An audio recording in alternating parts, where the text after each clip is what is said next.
interference in a certain order. Okay? So, what I'd like to talk about now is this rest-exercise transition, which is what 2 is about, and energy systems within that. Then we'll talk about recovery from exercise, and when you stop, what happens. And then transitions within, which will make sense in a bit. Now, because this, I think we'll go dark. Is that okay? Oh, is that going to hurt your filming? No, it's good. Okay, all right. Okay, rest exercise. Pretend you have a treadmill, and you're standing on either side of that treadmill belt, and you've got it going at 7 miles per hour, and jumped on. Have you ever done this? At 7, you know, it's gonna change things immediately for you.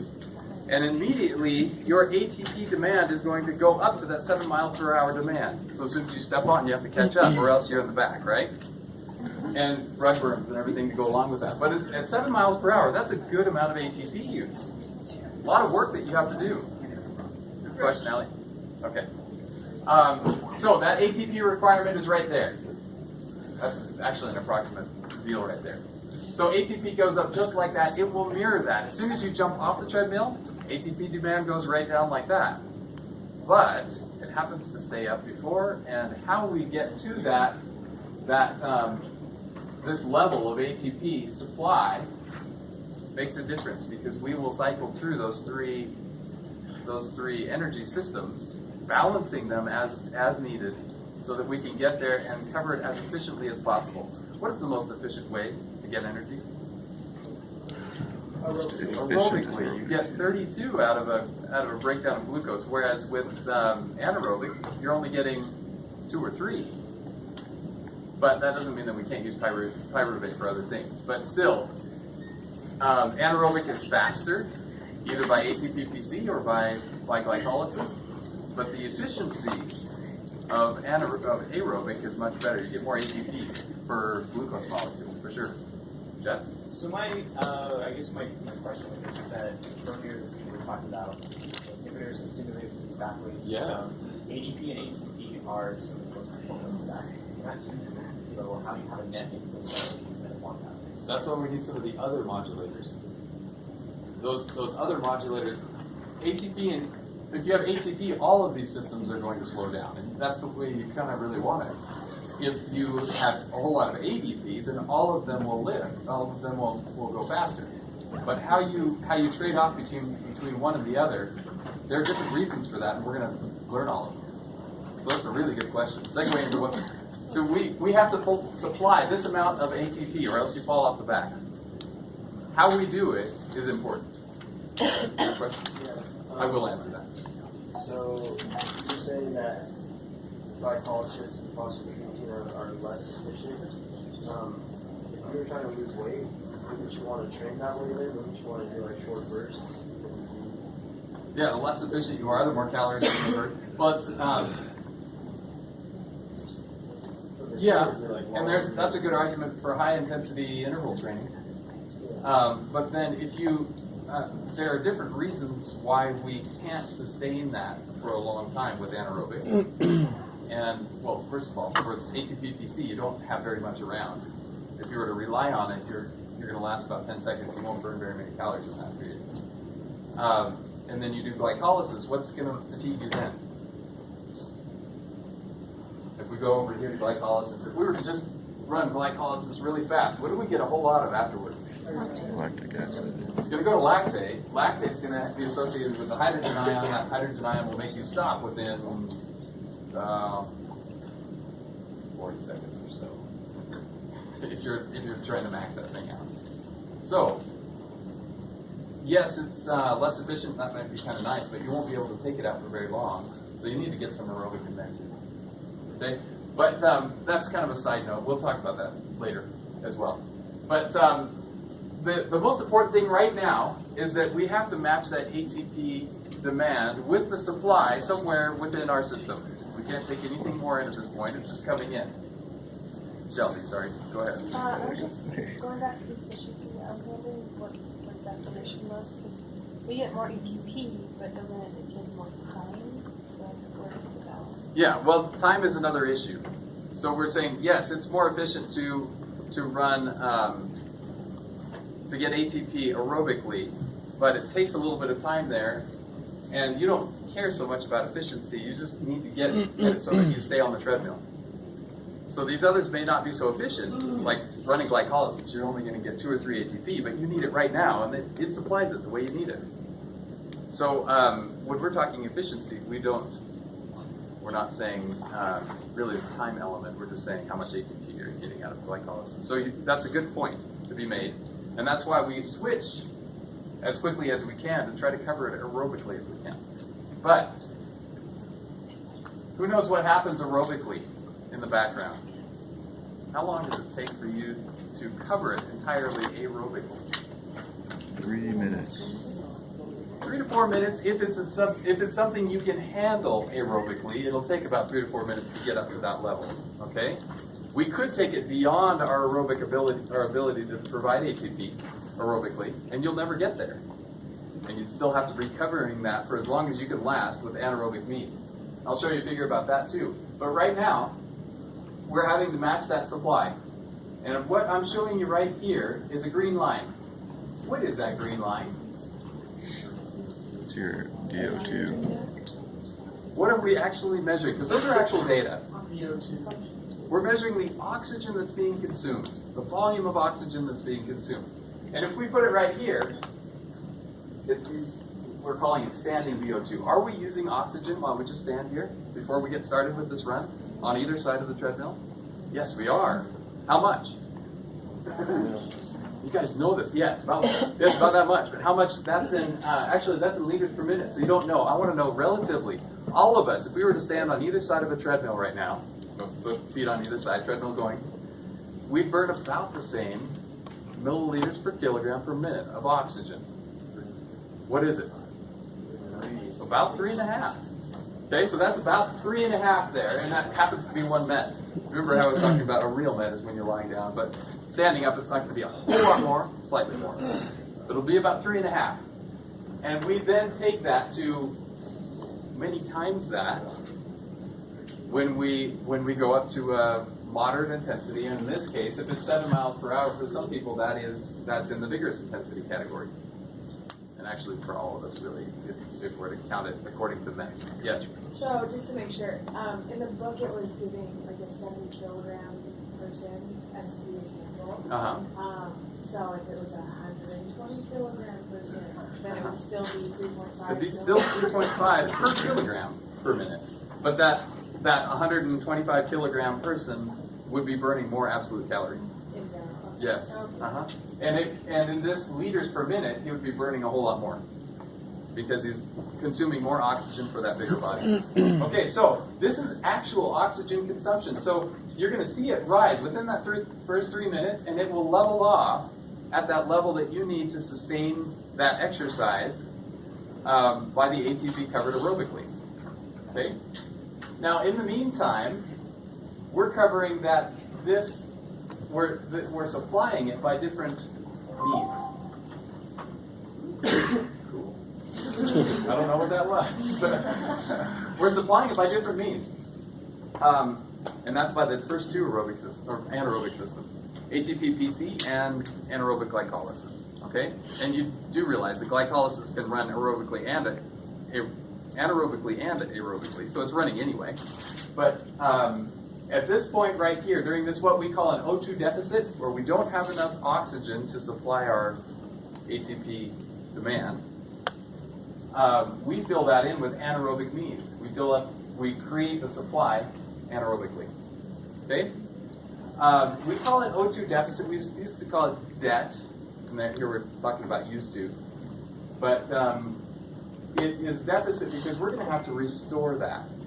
If you had ATP-PC and you're taking it away, then you have to pay that back by reloading phosphocreatine, or creatine with phosphate, and we're going to have to make it up after the exercise. But that's that O2 deficit thing. Now, yes, better. So is it possible to design something like this where it's completely aerobic? So like you started at 1 mile an hour and incrementally went up. Is it possible to consistently completely aerobic the whole time? It's going to be really tough. because even the first step, it takes a little while for the aerobic system to catch up. It has to have signals that would tell it, okay, let's pick up. So this is picking up that fast because of the deficit, because you're creating ADP and all of that. It probably, if you were to start it out really slowly and were to follow this right here, you would still have an O2 deficit thing here while O2 is catching up because the stimulators aren't quite there. It's a good question. But you could probably mirror it, but it would be a whole lot, the increase would be a whole lot less steep because it needs that stimulus of an ADP and other things that would stimulate the aerobic system first. Yes? So they mentioned exceeding VO2 max. When you've done that, you can start using anaerobic again? Well, you'll probably continue to do that. When you exceed VO2 max, that means you're exercising at an intensity that is beyond what you can cover aerobically. And we do that all the time. It's because I brought my phone. I didn't silence my phone. I accidentally left it in my pocket. Isn't that terrible? Bad example. Bad example. Man. Sorry, guys. All right. So this link was, I was going to show you an incremental exercise test where you get somebody, they start exercising and they take it all the way to VO2 max. But I'm not going to show it here. It's really quite boring. But you're going to see it in 464. In fact, I hope any of you that has a chance, you volunteer for that thing. You're going to see this. I don't know. You have to volunteer. I thought everybody did it. Is it next week? Volunteer for it if you Yeah, can, next week. because that's an experience of a lifetime. I've done it. Really? And it's not fun, but it's good. I kind of want to do it. Why not? You got me. Yeah. That tall, skinny PhD student. Okay, here's a good question. If you are an endurance athlete, your VO2 max is high, and it is a really good, VO2 max is a good indicator of your fitness, aerobic fitness. A strength athlete will also increase oxygen consumption. You're going to build muscle, which does use oxygen, that kind of thing, but it's not a guarantee that you're going to have a really high VO2 max. It's the distance runners, the whole body aerobic people like cross-country skiers. Those guys have high VO2 maxes. But yeah, so that's, you've got the O2 deficit thing? Yes? Now, during this time, this O2 deficit, we have, which two systems are providing that again? Phosphocreatine and glycolysis, rapid glycolysis, right? So these are really cool figures because they're actual data that are saying how fast those things are going down. And PCR, this is phosphocreatine, and you have about that much in millimolar there in your muscles. And this is a 3-minute bout of exercise. Of course, these are 3 minutes. This is showing you the actual 3 minutes. This is showing you what's happening to phosphocreatine over time. And they're just measuring it sample by sample in your muscle. And how fast does that go down? In 3 minutes, you're going from 40 down to about 12.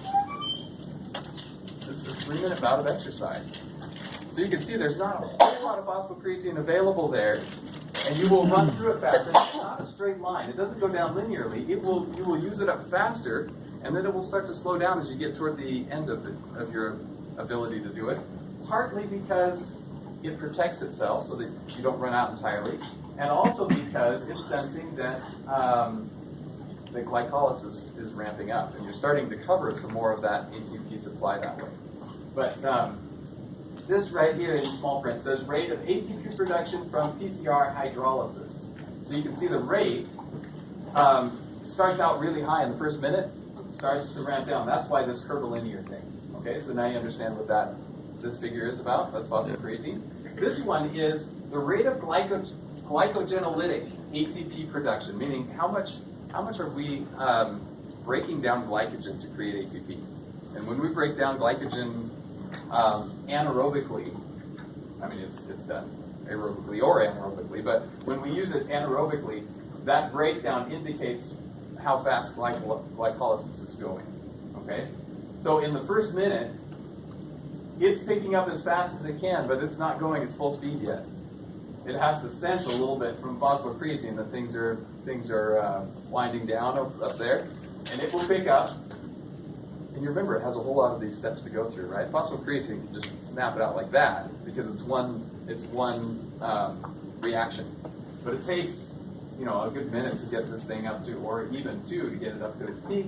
And by that time, by the time you get down to 3 minutes, it's backing down, and partly it's because aerobic is picking up. So by the 3rd minute, it's taking care of a lot of that ATP.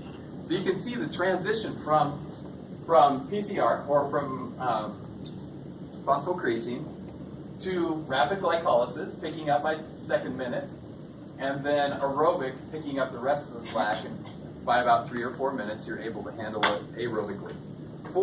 This is for a submaximal type of an exercise, like something that you could maintain for a long time. Now, if you can't get to that, like if you can't get there aerobically, then that's something different that I'll show you in a second. Go ahead. So with that top graph with the phosphocreatine, at 7 minutes, it's going back up. So that means they probably stopped exercising right then, right? Absolutely, and that's a good question that somebody else asked over here. That you would not see an increase in phosphocreatine unless you were to rest that muscle.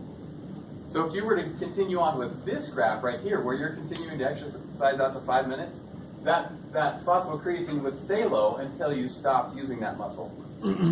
It's restored almost all aerobically after you stopped. So if you're what's a good one?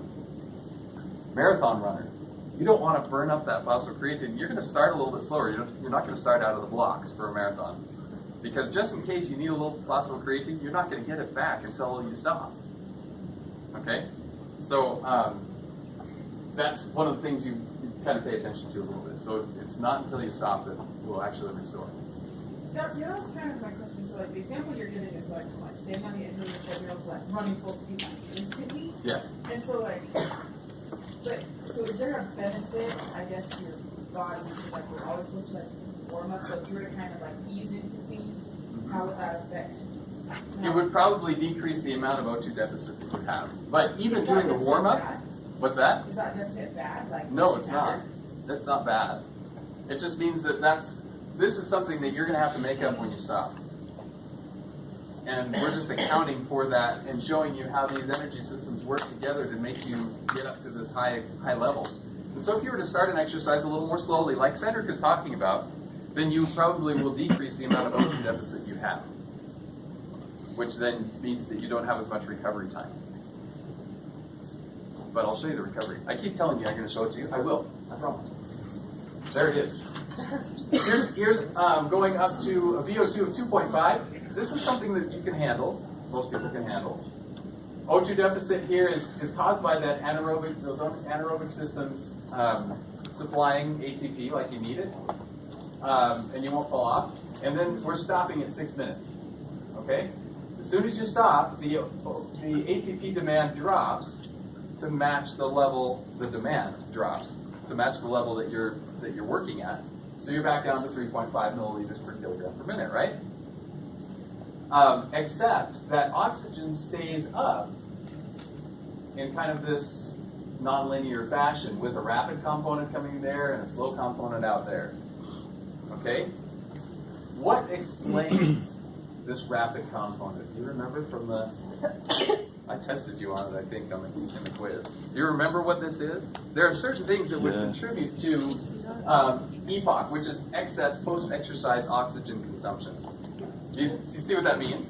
Like, this should be, that's meeting oxygen consumption. Anything above that is excess. And somehow we need to explain what it is that EPOC, why is it staying up after you stop exercising? Restoring oxygen. Yep, in the rapid phase right here, it is oxygen and ATP-PC. Those are the two things that we know happen in the first 2 minutes. Okay? And you can restore them in the first 2 minutes, 2 or 3 minutes for PC. Oxygen's going to restore pretty quickly. You're delivering it to the muscle, and then it's getting onto myoglobin, and that's restoring that, what's considered a store of oxygen. Okay? So oxygen, ATP-PC. I won't tell you what we used to think this all was. We used to think, well, I did. I'm about to. We used to think it was all lactate. It's not. Lactate does come in as a slow component, probably the first of the slow components here. When you run fast glycolysis in order to generate some ATP, you're going to generate some lactate. And to deliver that back and everything is going to keep your metabolism up just a little bit more, and processing it in the liver and that kind of thing. But that explains some of the first part of the slow component. What else is in that slow component? Do you remember? Increased body temperature. Any other ideas? That's right. What else? Hormones are up. You've got catecholamines going around, epinephrine, norepinephrine floating around. You have to kind of get that worked out because that will keep your metabolism up. Which, hence, that's what that is. Metabolism is up after exercise. What else? Heart rate's up. What else is up with heart rate? Breathing. Breathing rate is up. Is that what you said, Lorianne? Okay, good. Others? Did we name them all? I've got a figure for that. Okay, so first, rapid phase of EPOC. Restore ATP and PC in the muscle, replace tissue O2. Slow phase, we used to think it was all that, but only 20% of your O2 debt is going to be lactate. And what else? There are all these right here. Recent, this is a PC, again, that's rapid phase, right? Lactate conversion to glucose is somewhere in there. Muscle and blood oxygen stores, that's rapid with those other two. And these are other slow ones. Elevated hormones, heart rate and breathing, elevated body temperature. I think you guys covered the main ones. Okay? So you should know which one that is associated with it, slow or fast. And it's not as if we have the slow component that all of a sudden, boom, it's, or fast and then it's slow. It's just that it explains this. There's a steep decline, and that's just taking care of those two things. The slower component out here is taking care of the things that take a little bit longer to remedy. Yes? Sorry, that's kind of small. Would you mind repeating what the fast one is and what the components of the slow one are? The components of fast are ATP-PC, restoring phosphocreatine, and restoring oxygen to the muscle, onto myoglobin. So those are the two ones. Everything else is going to be slow, and that is elevated hormones, heart rate and breathing, body temperature, and converting lactate. Okay, so those are the slower ones that take a little while to remedy. Okay? Now, what's funny about this one? It's different than the other one we saw, right? Shelby, do you know what this is? What we're looking at here? Oh, they're not, I don't know. I ask you because you asked the question. You said, what happens when you go beyond your oxygen, your ability to provide ATP oxidatively? This looks like you've leveled off right there. That's the highest VO2 attainable because it's leveling off even though your exercise is going up or is higher. So we jumped on a treadmill apparently faster than we could handle it aerobically. So we only made it for 6 minutes. And at that point, we had leveled off our amount of VO2 and everything else has to be covered anaerobically. So when we do a high intensity exercise, what do you see that happens for our, actually, what happens to EPOC with higher intensity exercise? It's going to be a whole lot bigger. And I'll tell you right now, EPOC is always bigger than the O2 deficit. Because you get warmer and everything else like that. It's not just restoring those things, but also maintaining or getting body temperature back to where it's supposed to be and everything else. So EPOC is going to be reflective of the size of the O2 deficit, but it will always be bigger. Now, is that a good thing or a bad thing? If we come back to Reese's question about do we want to really be efficient if we're trying to lose weight? If you do high intensity exercise, the amount of calories you burn after exercise, in this one, is almost as much as you burn in exercise. So yeah, high intensity is great, as long as you can get back in there and burn enough calories in the long term. Okay? Because you could just say, okay, that's my bout. I'm going 6 minutes, I'm not going anymore. You would have burned more if you had walked for 30. Okay? Yeah. What does that stand for? Steady state. Sorry. This is a steady state. Oh, let's go back. I should have explained that. If we can level off and cover it all oxidatively, then that's considered a steady state exercise. A marathon is steady state. Because if you take it beyond steady state, you're not going to last. Okay? Yeah, so if you can handle it all oxidatively. But on this other one, you are beyond steady state. So it's non-steady state exercise, and it's just showing that EPOC gets much larger. You're going to still have the ratio of, the fast component and the slow component, but the slow component is going to be a whole lot longer takes you longer to recover when you get your temperature up like that and other things. Okay? So, there that is. Incremental exercise. This is a picture of an actual participant I had in the study when I was doing my PhD. And we measured that oxygen consumption through an O2 sensor. And I don't know if you're going to do that in your lab. I think you're going to, are you going to actually do it with oxygen consumption? I don't know. Yeah, well, hopefully you do. But if you were to take your work rate up, your oxygen would increase linearly until you get to a point where you just can't consume any more oxygen, and the O2 will level off. Now, you really have to work hard to do that. People don't like to level off and continue to exercise because it just hurts. I mean, the acid is building up in your muscles, and you don't like it. So when somebody is doing this VO2 max in your lab, scream at them. I mean, in a positive way. You want to yell at them because that's the only way they're going to maintain it any longer so that you can see a VO2 max level off. And you want to see that because that is the epitome of exercise physiology. You want to see oxygen level off and you say, you are at max. And this is your max VO2 and that represents your fitness level. Okay? Just a question about that. If you were to do, like, reach your VO2 steady state, why do you feel this? Why couldn't you just keep going as long behind that? Fuel is some of the issue. Like you may not, well, for a marathon, you will continue at that steady state until glycogen runs out, and then you just, what we call bonk, you just can't do it anymore.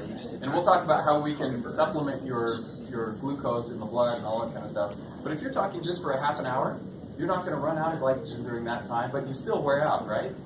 That's because you're running up probably a little bit above your steady state. And you will accumulate some lactate and other things that would make you just wear out. Okay? So there are different reasons for fatigue depending on which energy system you're using, whether it is actually steady state, and other things. Okay? So, what determines VO2 max? There are some people that have VO2 max. Actually, I don't know if I show you this.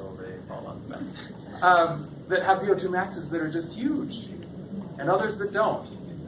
What determines that? I mean, you're going to have a range, even within this crowd, from 30 up to maybe 70, depending on who's here. Okay? Maybe even higher than that. The maximal that we've seen in the literature is somewhere around high 80s, I think. That's about as much as you can go. Divide that by 3.5 and see how many mets that is. It's pretty. Maybe those guys are awesome. Okay. What determines VO2 max? You have to max VO2 out. You have to level it off to actually have a good test. And let's see. Yeah, you have to have oxidative machinery. What is that? When I say oxidative machinery, what am I talking about? In your muscles, there's some machinery. What is it? It's the mitochondria. Mitochondria. The more mitochondria you have, the more capacity you have to do that. Plus, you also have to deliver it, and you also have to have the right genetics. And who is it that dictates your amount of mitochondria or the type of mitochondria you have? Your mom. You've done genetics, you know that. You can blame her for your goodness or your badness. You can also train it some, and people train differently too. So the genetics, about 50% of VO2 max, just anybody's VO2 max is considered to be genetics. And then also the other 50%, or there's 50% on who can train it up and those that can't. Yes, you're going to increase it some, but some people increase a whole lot more from their training. So there's some stuff out of your control, there's some out of your control and in your control. Okay, in the last 3 minutes, I want to talk about lactate threshold. So, if you were to exercise like this, you're going to hit a point where you can't handle it aerobically. And even before that point, you haven't caught up quite. So you're going to run a whole lot of anaerobic glycolysis. Invisible glycolysis thing I have, I'm always going to point out it because that's where I use glycolysis over and over. Okay, so it's going down glycolysis. If you were to do that really fast, what are you going to create a whole lot of? Lactate. Because it's going to hit pyruvate, and if you are maxed out on the aerobic side, you're going to turn it over, all of that pyruvate is going to turn over to lactate. Okay? When you create a whole lot of lactate, it spills out into your blood, And you see a little inflection that goes like this. Generally, your body will handle the lactate, you'll use it, other things like that, but there will be an inflection point, about 60% of your VO2 max. That differs between people and between training statuses. But where lactate will start to build up and go up rapidly. And that lactate threshold is a really usable thing that helps us understand more about energy systems and other stuff. So there'll be an inflection point. Okay, we don't have enough time to go through those. But that inflection point is caused by several things. And let's just talk our way through this then. Which of the following mechanisms is not thought to explain the lactate threshold during incremental exercise? Again, to teach you guys about these knots. If you get a knot, all the rest of them have to be true. So go through and do a true-false question with this. Is it accelerated glycolysis? True. Absolutely, I just told you it was.